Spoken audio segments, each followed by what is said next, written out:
Bonjour et bienvenue à ce chapitre concernant les volumes et les tableaux de conversion associés. Et bien sûr, donc, on va étudier également les solides, donc, qui concernent les volumes. Dans un premier temps, donc, ce que vous devez savoir faire à la fin de ce chapitre, on va donc parler de prisme droit, de cylindre, etc. Et des tableaux de conversion. Alors qu'est-ce qu'un prisme droit? Un prisme droit, c'est un solide composé de deux faces superposables, donc qu'on peut mettre l'une sur l'autre, de forme polygonale. On sait ce que c'est qu'un polygone, de triangles identiques, de parallélogrammes, de rectangles, de carrés, de pentagones, peu importe, que l'on appelle les bases et des formes rectangulaires pour les rejoindre, qu'on appelle les faces latérales. Alors les règles de la perspective, alors la perspective c'est quoi? Les bases sont dessinées. Les bases, elles restent superposables, les arêtes sont de même longueur et elles restent parallèles et de même longueur. Si deux arêtes sont parallèles, elles restent parallèles dans la représentation. Et les contours invisibles sont dessinés en pointillés, ce qui veut dire que ici, c'est pas une représentation en perspective. AB ici, ça aurait dû être en pointillé. Donc ici, qu'est-ce qu'on a? On a la face du dessus. Ici, on a alors la face du dessus, donc c'est A', B', C'. A', c'est une arête. Ici, c'est une face latérale, BC, C', B', et ici, B', tout simplement, c'est un sommet. L'exercice 35, on va reproduire 3 fois cette figure sur papier quadrillé, hein, cette ligne brisée, et puis on va faire un parallélépipède rectangle. Donc un parallélépipède rectangle, il faut déjà représenter un rectangle en perspective. Donc 4 sommets, voilà, j'ai fait 4 sommets pour base, et il faut que je fasse des rectangles pour les faces latérales, c'est toujours des rectangles pour faces latérales. Voilà, donc ça ne devrait pas poser trop de problèmes. Et ensuite, deux prismes droits différents à base triangulaire. Donc ici, le premier, pas trop de problème, il faudrait rejoindre ici. Voilà. Et ça me donne une première solution. Voilà, j'ai rejoint, et puis après, je fais mes 3 rectangles.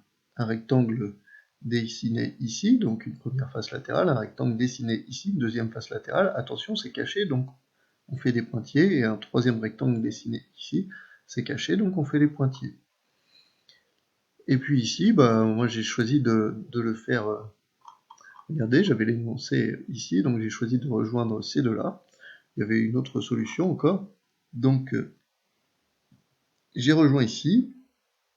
Du coup, ici, avec le trait qui est tracé ici, je fais les parallèles. Hop, la parallèle ici, parallèle est de même longueur, je rejoins, je me rends compte que c'est caché, donc je fais un pointillé.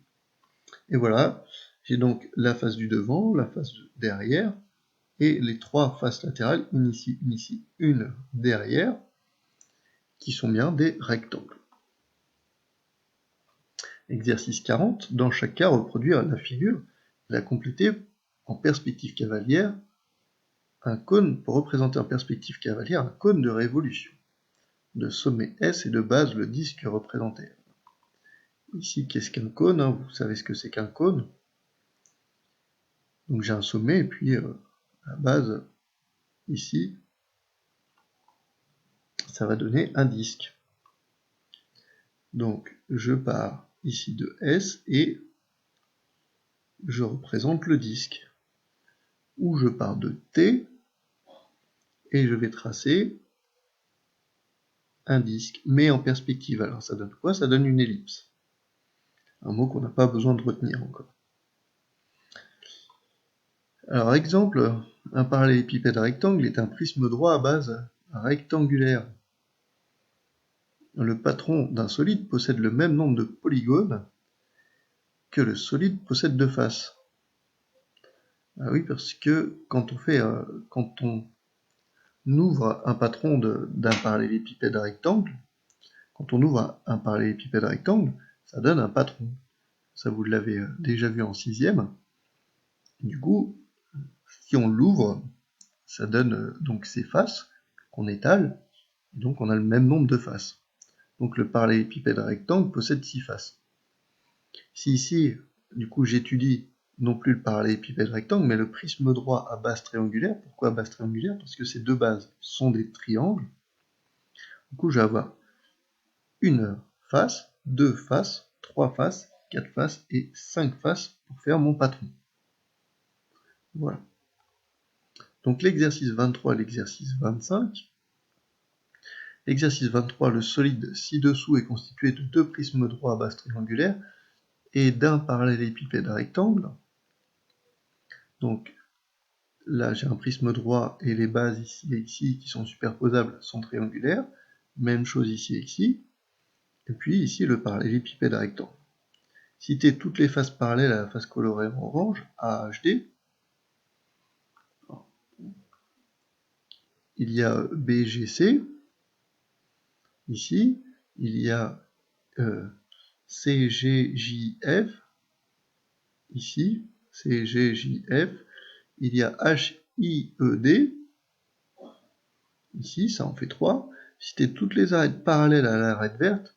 Alors, il y en a une, EF, DC, HG, AB. Voilà, ça en fait 4.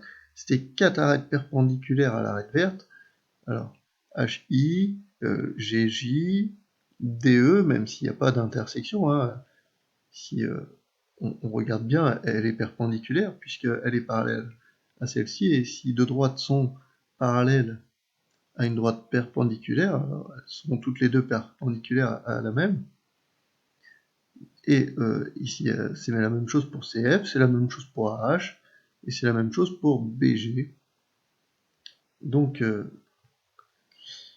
voilà, il y a toutes ces droites, et puis il y a même LK d'ailleurs, que je n'ai pas dû noter.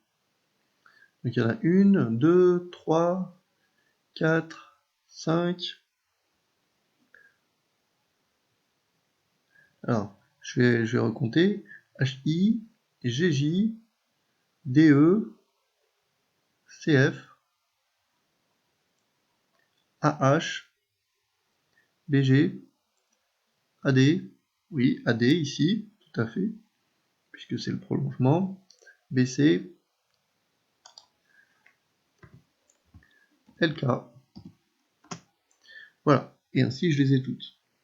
Parce que si deux droites sont parallèles, comme celle-ci et celle-ci, toutes perpendiculaires à l'une, ici elles sont bien perpendiculaires, et perpendiculaires à l'autre. Donc HI est perpendiculaire à DE, HI est perpendiculaire à H, HI est perpendiculaire à AD, etc. etc.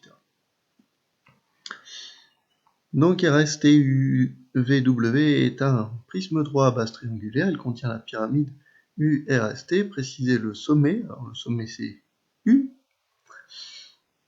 la base, RST, et la hauteur de cette pyramide, la hauteur du coup UR. Alors les solides avec pointe, tout à l'heure on a vu qu'il y avait le cône. On a un petit peu parlé dans la représentation. Ici, ça c'est un solide avec pointe.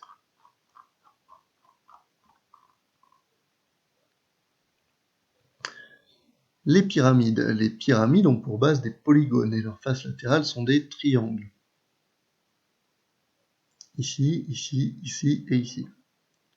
La hauteur d'une pyramide est mesurée par la longueur du segment reliant perpendiculairement, d'où le petit angle droit. Je peux agrandir. Voilà. Le sommet de la pyramide, le sommet ici, S, à sa base. On appelle pyramide régulière une pyramide dont toutes les faces sont des triangles isocèles superposables et de base un polygone régulier. Alors ici, ça ressemble à un carré. Ici, c'est un hexagone régulier. Bon, ça a bien l'air de pyramide régulière.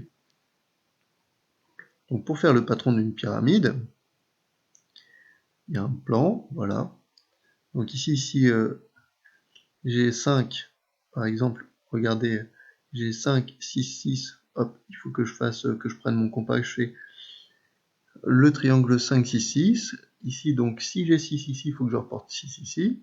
Si j'ai 5 ici, il faut que je reporte 5 ici. Pensez simplement à faire les languettes, parce que cette face-là va se recoller avec celle-ci, celle-ci va se recoller avec celle-ci, celle-ci va se recoller avec celle-ci. Il ne faut pas que j'ai 6 ici, par exemple, et 4 ici, parce que sinon, j'ai un triangle qui va dépasser une autre longueur. Vous voyez, cette figure-là est assez explicite, je pense. Et pour le cône, ici on a ce qu'on appelle la surface latérale. C'est pas forcément à retenir, hein, surface latérale. La génératrice, même chose, la base du cône, la hauteur du cône et le sommet du cône. Alors, la base, la hauteur et le sommet, par contre, c'est à retenir. Voilà. Merci de m'avoir écouté. Bon travail à vous. N'hésitez pas à me poser des questions.